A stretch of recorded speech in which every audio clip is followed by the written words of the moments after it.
Inilah curhat terakhir WLG, ex-istri polisi yang ditemukan tewas di rumah Komplek Bumi Asri, Blok G230, Kelurahan Cinta Damai, Kecamatan Medan Helvetia, Kota Medan, pada Minggu 28/2026 sore.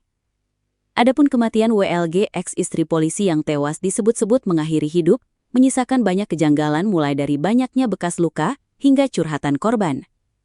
Dari proses rujuk yang diinisiasi oleh keluarga mantan suami Brigadir IH, hingga temuan luka di sekujur di tubuh jenazah yang dinilai tidak masuk akal dengan orang yang bunuh diri. Adik korban bernama Ica mengungkap bahwa sebelum meninggal, kakak pertamanya, WLG, sempat curhat kepadanya. Dia bilang, "Dek, saya sedih." "Kenapa, Kak?" "Iya, anak-anak ngelapor sama saya." "Ngelapor apa?" "Iya, si anak-anak dibawa ke pacarnya si Iman," tuturnya. WLG mengaku sedih karena anak-anaknya dikenalkan dengan pacar Brigadir IH.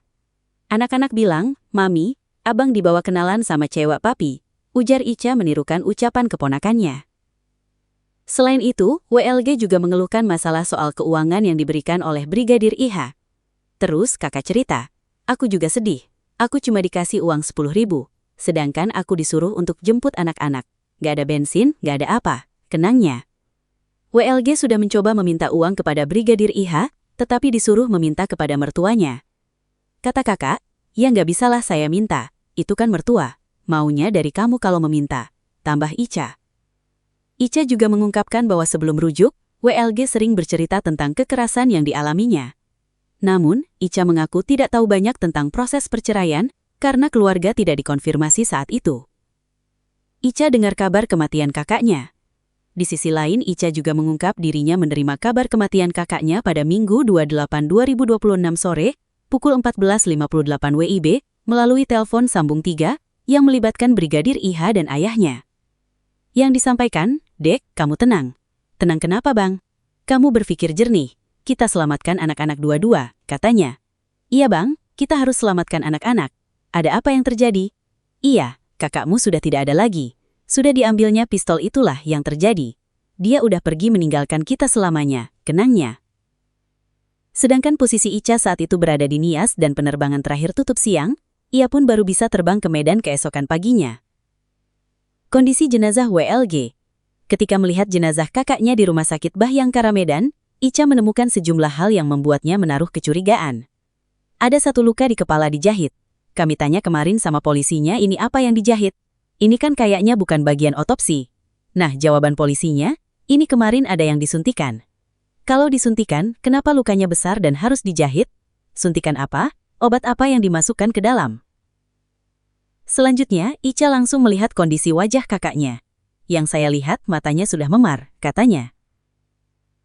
Sementara itu, petugas yang memandikan jenazah sempat mengungkap bahwa warna biru di tubuh WLG disebabkan oleh proses pembusukan. Namun Ica meragukan penjelasan ini. Dia bilang gini, "Kak, ini udah kian biru, karena ini mulai membusuk. Tapi pas saya lihat juga di sini sudah biru-biru. Di bagian pahanya biru-biru. Terus di lututnya ada bekas goresan gitu. Di bagian punggung kaki dan jari-jari, meskipun tidak merata. Ada yang biru, ada yang tidak biru," tambahnya. Ica pun menyoroti adanya kejanggalan dengan bunuh diri tepatnya di bagian kepala kakaknya. Ditambah kakaknya yang orang awam tidak bisa menggunakan senjata api jenis revolver. Jika benar ada bekas tembakan seharusnya tembus. Ia juga mempertanyakan proses pengambilan peluru. Kalau misalnya ambil peluru itu kan harus dibuka nih tengkoraknya. Ica mengungkapkan bahwa keluarga sama sekali tidak diizinkan untuk memfoto atau merekam selama berada di rumah sakit dan di rumah keluarga IH. "Enggak, karena tidak dikasih. Terus setiap kami mau foto tidak dikasih. Setiap mereka berbicara juga kami tidak boleh foto, tidak boleh merekam. Selama kami di rumahnya, selama kami di rumah sakit kemarin, tidak dikasih." Ica juga menyoroti sikap keluarga IH yang bersikukuh agar jenazah langsung dikuburkan, tanpa dibawa ke rumah duka terlebih dahulu. "Pada saat kami bilang mau jenazah ditinggal untuk didoakan, mereka bilang tidak bisa, karena ini akan membusuk. Sudah di-es, tidak bisa diformalin." Namun ketika keluarga menanyakan langsung ke pihak rumah sakit, jawabannya berbeda. Ada keluarga yang menanyakan bagian rumah sakit. "Bisa, diformalin. Dan sampai sekarang kakak saya diformalin tidak ada bau busuk. Seperti bapak dan ibu lihat kan? Tidak ada busuk, tidak ada bau, dan semua masih utuh," tegas Ica. Ayah sebut tak ada bekas tembak tapi bekas penganiayaan. Sementara itu, sang ayah Sanalwi Gowasa 56 tahun melihat kematian putrinya tidak wajar. Sanalui menduga anaknya bukan tewas karena menembak diri sendiri, melainkan menjadi korban penganiayaan. Sanalui mengatakan saat melihat kondisi tubuh anaknya, terdapat bekas cengkraman atau pencekikan di leher, mata lebam, serta warna kebiruan di sekujur tubuh. Ia juga menegaskan tidak menemukan bekas luka tembak seperti yang beredar selama ini. Tidak ada itu, bekas tembakan seperti apa yang diberitakan selama ini, bahwa anak itu bunuh diri, merampas dengan pakai pistol suami Brigadir IH, itu tidak benar, ucap Sanalui Gowasa saat ditemui Tribun Medan, Rabu 5/8/2026.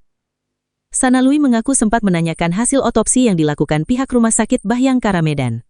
Namun ia diminta untuk menunggu proses penyidikan. Itu sudah saya tanya, tapi tunggulah, sabar, sedang dilidik. Hasilnya lagi diperiksa sama orang ini, ungkapnya.